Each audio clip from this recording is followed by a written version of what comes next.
Hey guys, Sean with Fairly Local Plumbing. In today's video I'm going to show you how to install a drop-in sink. This will be an oval drop-in sink and a Moen Gibson water faucet. So let's get started. Get my camera in place here. It's not too jiggly. Alright, so the first thing, I always start with the drain. I have our drain assembly here. I put that packing nut, bring it all the way down. I slide that gasket down, getting it ready. This is a tailpiece. It's going to go on here. So what I like to do is take some Teflon Paste. Before we get started, I should probably tell you what we need for tools and things. All right, so we have some plumber's putty here. It's like Play-Doh, basically. We have Teflon tape or Teflon paste, and this is for lubricant for any kind of metal or any kind of threads, really. We have a couple different tools. We have some small channel locks, we have some medium channel locks, and then we have a lab installer, which is a special tool which you can find at like Home Depot. But you don't really need it. I'm going to show you how to do it both ways. But this is faster and easier if you need it, especially if you're underneath the counter and you want to do it that way. I've got a protection down here on the counter. That way nothing's touching the counter, getting it roughed up. We are on a new build, so there's not very much light in here. I apologize, but it is what it is. So the first thing I like to do is I like to take my Teflon paste and I go around some of these threads here that I know are going to be used. Like I said, this is a lubricant, and it just helps everything to turn a little bit easier to get in place. It can be used as a sealant also, but I don't rely on it as much for that reason.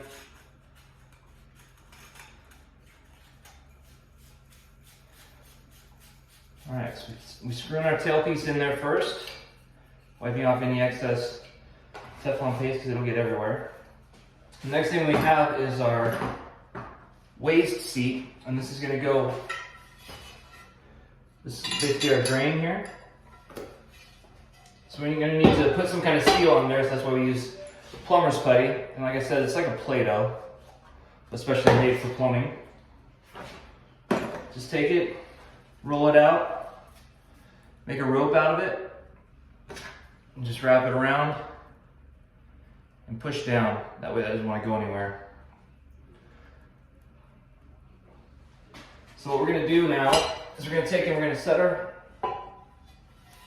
our drain in place. Push through this side. I'm going to hold it on this side.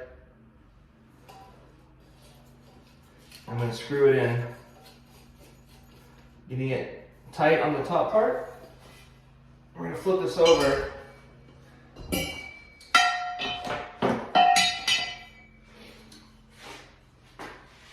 And our assembly is going to be coming back towards this side where the valve is, or where the faucet is. So we want that facing back towards this way. So we're going to take our channel locks. First off, we'll push this down with our hands. Get that kind of snug. Tighten down that packing screw. Take our channel locks and get it nice and firm. What this is doing on the other side is pushing that putty out and making that seal on the top side. And it also seals from the bottom side with this rubber gasket here.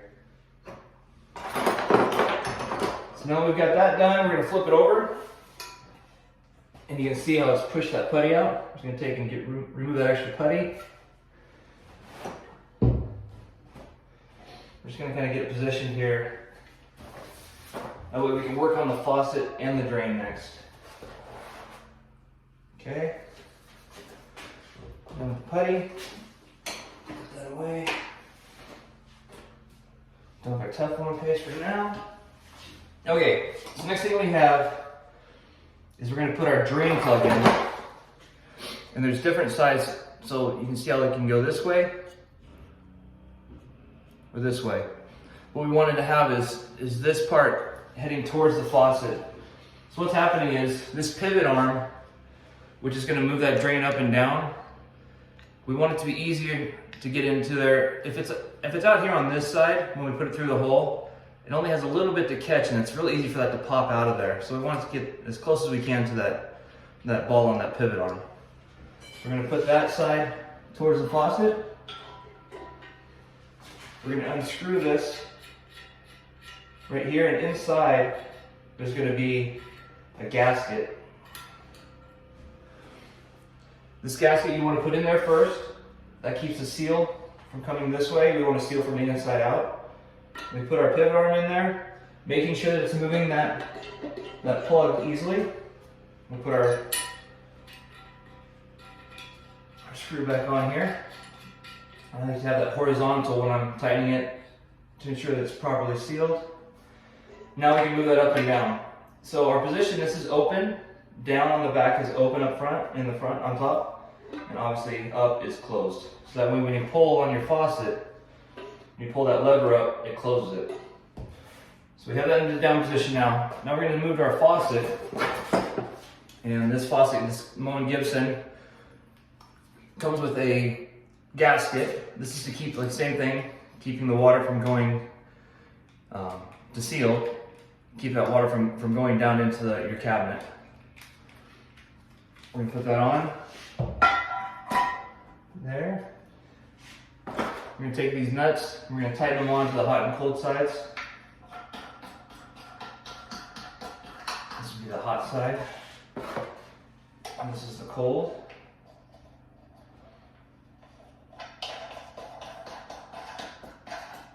Besides channel locks, you can use like pliers, you can use a basin wrench, you can use a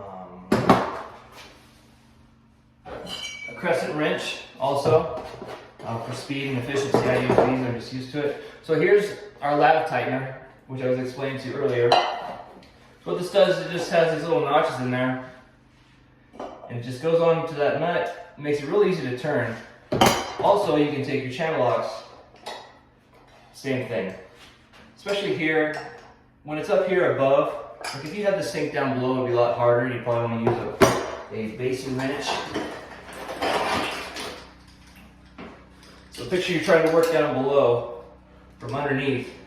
And you have all the cabinet here, you're not going to have much room. So this basin wrench comes up in there and acts as these channel locks, only in a vertical position. Same thing with this lav. See how much easier it is, just grab it on there, and it has all these little notches, so it's really easy to find, really easy to use. So if you're doing a few of these, you're worth picking that up. Anyway, so now we've got our lav tightened down, or our faucet tightened down. We look at it and make sure it's straight. Double check. If it's not straight, loosen it back up, tighten it down again where it's in the right position. Alright, so the next part, move this way, make it easier.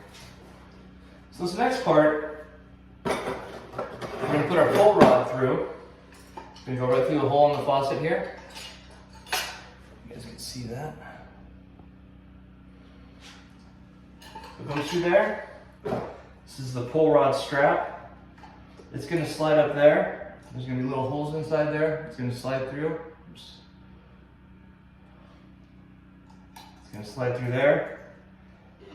Then we're going to find out where our position is when it's fully open. We're looking at about the third hole here. We're going to use this clip here to lock that in place. But before we do that, it's easier to put that clip on. If you're trying to do it at an angle, it's really tough. So I like to slide this up, get this to a vertical position again. I know it's on my third hole. So I'm going to put my clip on, I'm going to put my strap on, and I'm going to put my clip through. Alright, now we're locked in. Bring your position back down, so that way it's wide open. And tighten this nut down here. This is where your little channel locks come in handy. They're a lot easier to maneuver.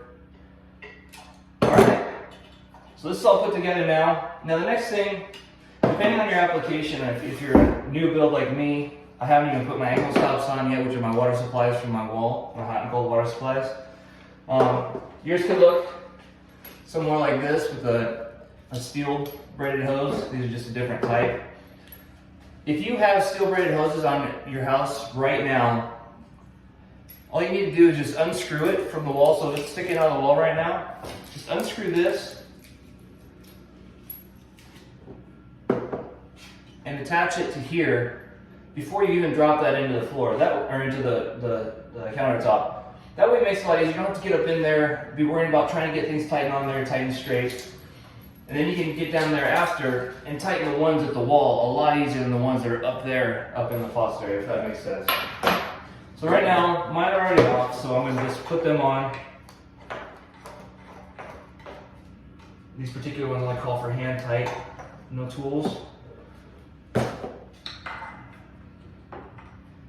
sure they're going on easy, not going in hard. So if that one on hard, back it out.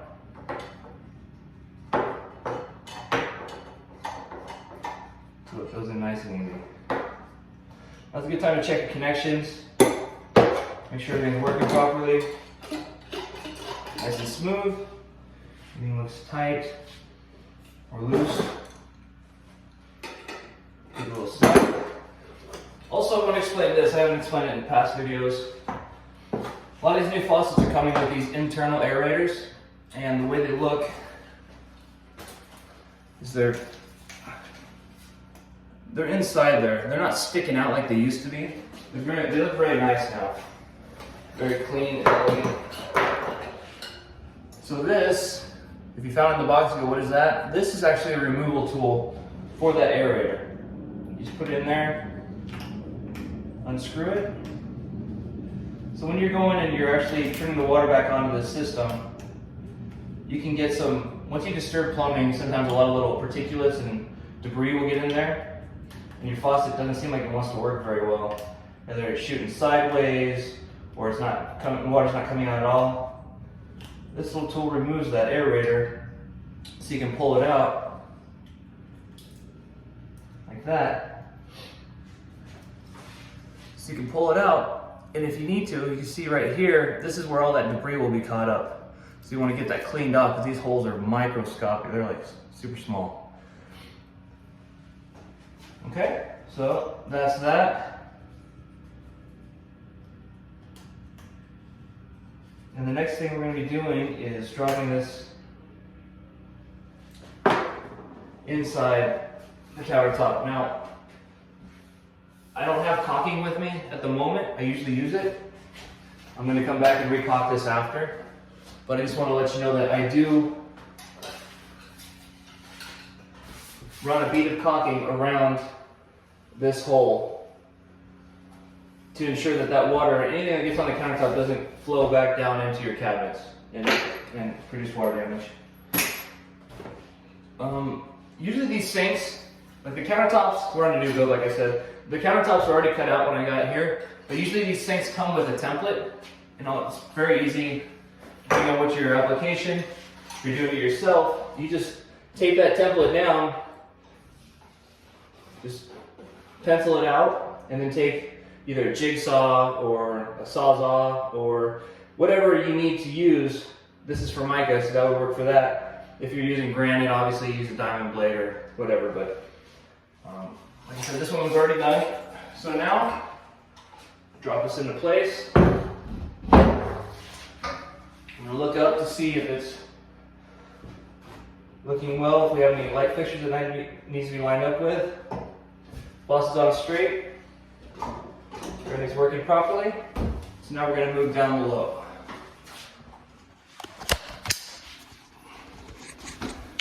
All right, again, I apologize. I'm not sure how much this is going to translate because of the house being dark. It doesn't look too bad on my phone. All right. So now we're going to do our drain. Well, let's put our waters on first. So these that I have here, these are very easy angle stops. Yeah, there's not much light here. Very easy angle stops to put on. They're like a shark bite. Basically, you push them on, give them a little turn, and you're good to go. There's that hot, there's the cold.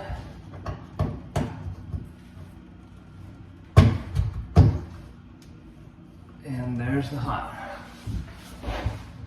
Reposition. And at the end of this, also, even though we did put our caulking bead around there, we're going to go around again, and we're going to put another bead of acrylic caulking around this, using a sponge to clean off all the excess. And I'm going to make a video how to show you guys how to do that.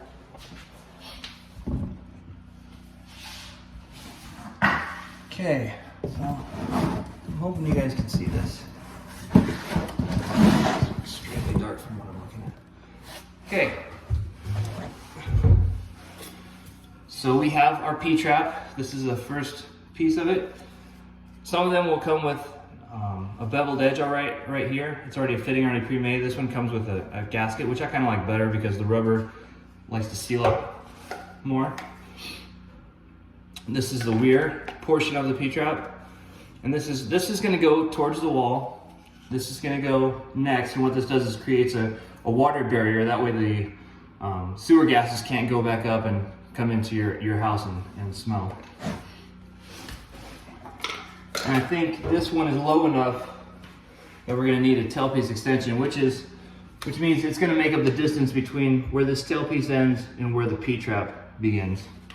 I'll show you how that works.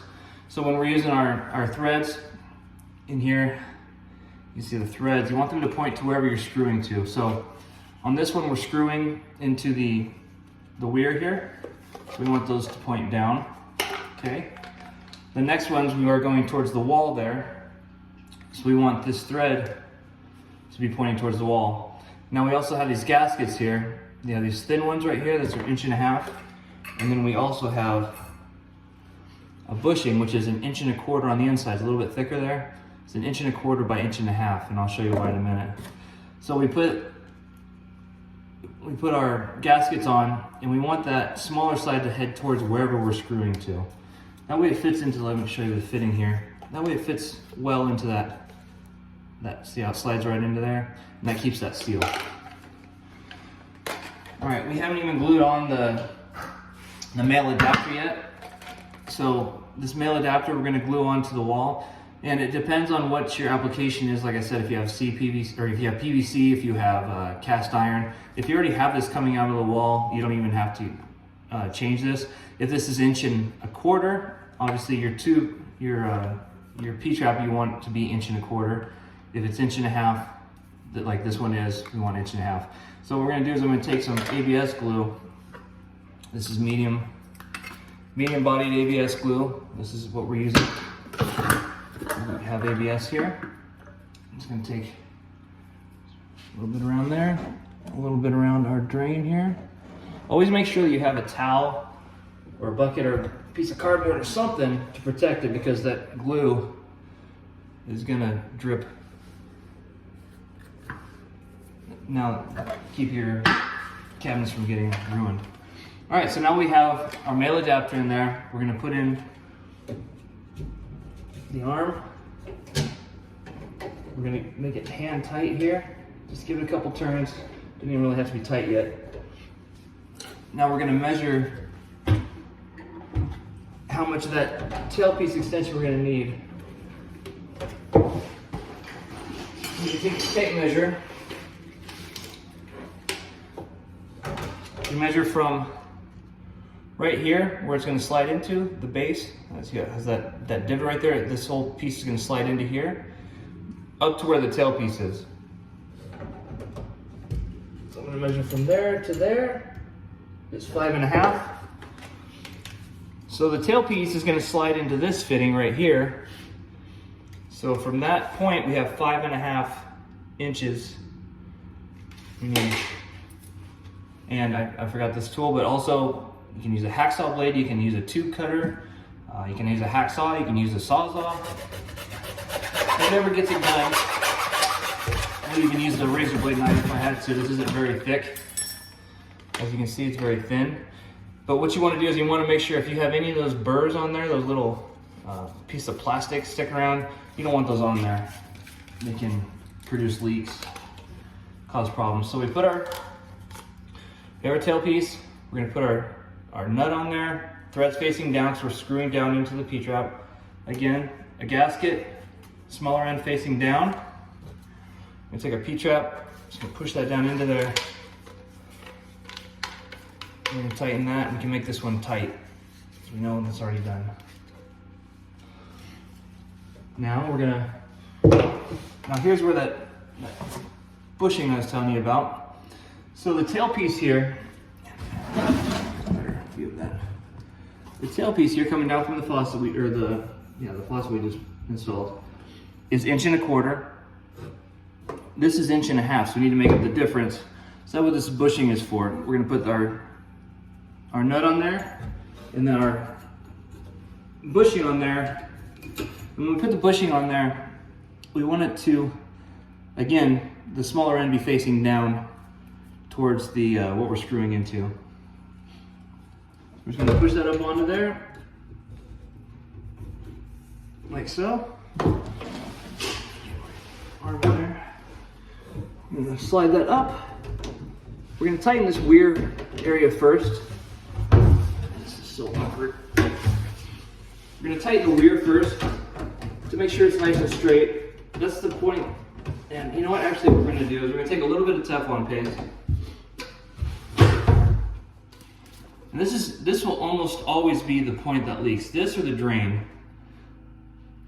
We just take a little Teflon paste. That way it ensures that when we put that P-trap together, that it screws on there nice and tight.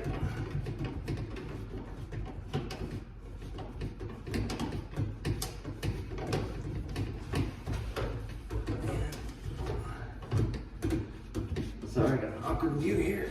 Okay, there we go. All right, that's on there tight. We're looking at the drain here. We're making sure we're vertical, making adjustments before if we need to. Then we're going to tighten this top piece on. Tighten that top nut to the tail piece. And now we're going to finish up by tightening the back side here. That back nut going into the wall, to the male adapter. Now, if you're sitting there looking at it going, man, that doesn't feel very tight. I wish I had more strength. You can take your channel locks. Stick it on there. Just give it a little extra turn. That way ensuring that you know you're tight and it's not going to leak. That gasket is compressed. Okay. Well, if you followed along with me, you've just installed a drop-in sink. If you like the content, and if you have any questions, leave them down there in the comment section. If you have any ideas for videos you want me to do, please leave those down there. Also, I'm here to help, and that's what I'm here for. And I just want to thank you, and God bless.